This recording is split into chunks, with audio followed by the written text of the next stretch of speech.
Welcome back to the OSM channel. In today's video I'd like to teach you how to make a dirt cheap fence for your vegetable garden.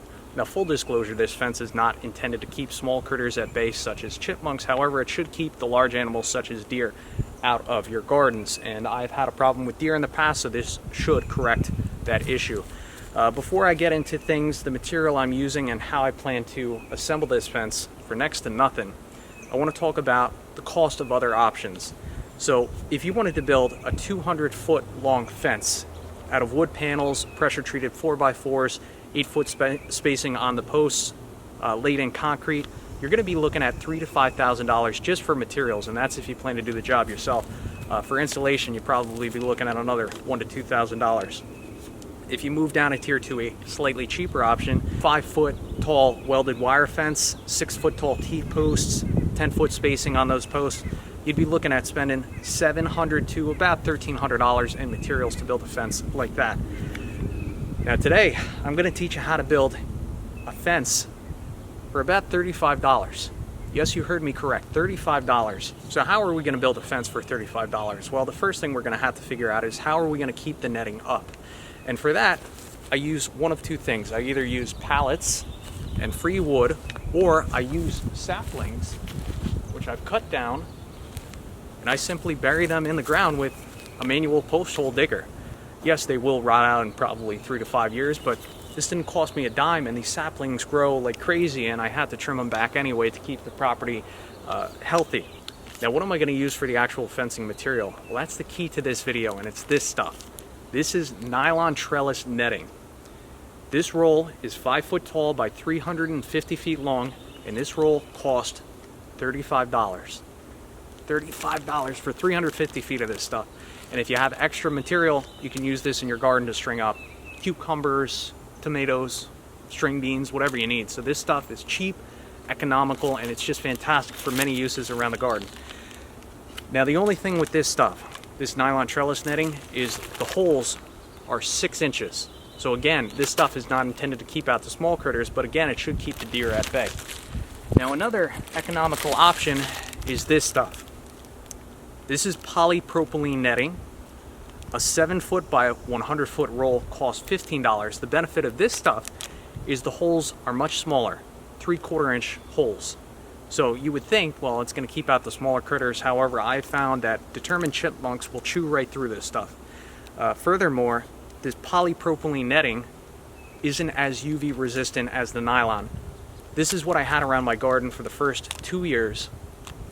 I left this up year round, and I found that the UV eventually degraded this netting to the point where it had to be replaced. Now, this nylon trellis netting, this is much more UV resistant. I'm going to leave this up year round. I expect this to last from 5 to 10 years, but we'll just have to see. So let's talk about posts and fencing support. Now, the areas that are going to receive the most amount of stress are the corners.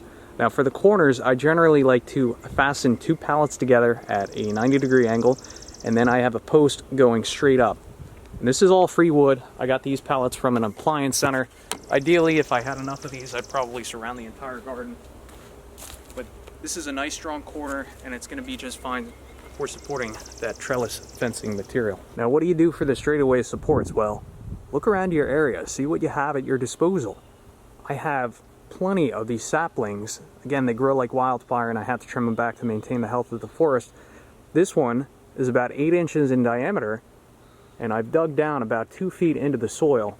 Now, yes, this will rot probably after 3 to 5 years. There are some natural things you can do to encourage this post to be more rot resistant, such as peeling back the bark. And I've heard that charring the wood helps to create a bit of a natural protective barrier. That's an option. I don't like the idea of painting or applying any chemicals, but this is how things have been done for the last probably 5,000 years. This is how the old timers built fences. And when it rots, I'll just pull it out, cut down another sapling that's encroaching on a tree that I want to keep, and carry on. So there's our pallet corner post. And then if I zoom back a little bit, we have 2 saplings buried about 2 feet in the ground. But the question is, what else can you use to help support your trellis netting? Well, look around your garden. You might have a few live trees that are kind of in line where you want to run your fencing anyway. Like, for example, I have these 2 trees right here This one's about 5 feet ahead of this one, and they're pretty much in a straight line with where I want to run the fencing. And I'm going to utilize these 2 live trees to help support the trellis netting. I'm going to have to figure a way to safely support the trellis netting without harming these trees. And as long as I take care of these trees, they should be around for quite some time, and they'll help maintain the integrity of the fence. Now here's another corner post. I really try to ensure that these corner posts are plumb. Sometimes what I have to do is adjust the grade slightly, and to adjust the grade, just use wood chips. I get this stuff for $10 a yard, but you can use anything you have around your property. By the way, if you want to make free raised garden beds, look on Facebook Marketplace. These are pallet fence collars. I picked these up for free. I got 8 of them. I have 7 of them set up here, but very important when you're picking up these collars, ensure that they have HT, only HT. HT stands for heat treated. There are some of these that are treated with chemicals, but the curing process of these was just, they put them in an oven, so there's no hazardous chemicals or anything like that.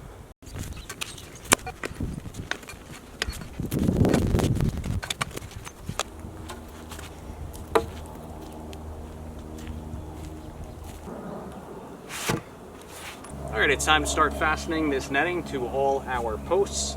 Now, to fasten the netting to the post, you could use zip ties, but I have this electric stapler. I'm going to use 1/2-inch staples, starting at the bottom, going to the top, and then moving down to the next post.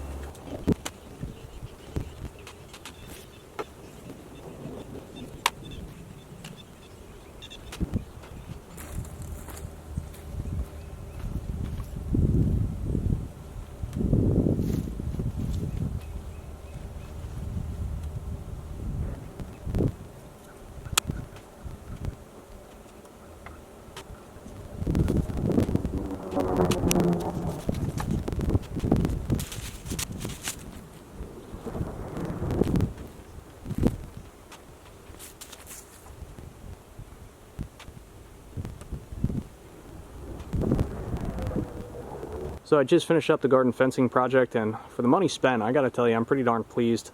Something else I ended up adding was mason twine. And the reason I added that was because you can see, although this is about 5 foot, it does tend to sag a little bit, and 5 foot isn't a huge barrier for determined deer.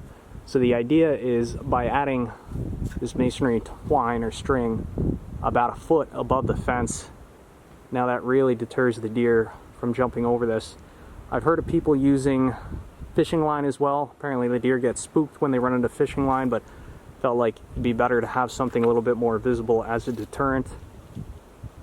Again, total cost of materials, $35 for that roll of trellis netting, and figure maybe $5 for that masonry twine. $40, can't beat that. Also just finished up some planting in the garden. Really excited for this year because I have expanded, and I think it's going to be a really good year, as long as we get some rain. This is a strawberry patch here. These were originally 2 large strawberry plants. I ended up splitting them into 3, so we now have 6 smaller strawberry plants and some really rich loose soil, so I expect these to excel this year. I do struggle with the chipmunks getting in here. Put this up last year, but that wasn't enough. I guess they can climb it or slip through there, so I will have to do something about that in the future. But there's some organic black seed Simpson lettuce, blue dwarf kale, spinach, Italian salad blend, cabbage. Let these rows blank for now.